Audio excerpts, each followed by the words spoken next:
আলাইকুম সুপ্রিয় দর্শক, এনটিসের পক্ষ থেকে আপনাদের জন্য নিয়ে এসেছি আর একটি প্রশ্ন, ছোট রিল। আমরা আজকে জানব প্রধান নদ নদীর উৎপত্তি স্থল,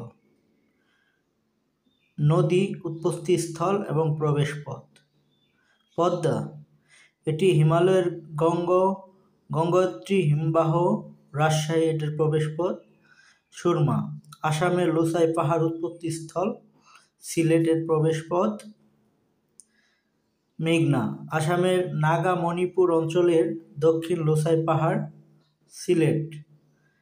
ব্রহ্মপুত্র, তিব্বতের কৈলাস শৃঙ্গের মানস সরোবর, কুড়িগ্রাম।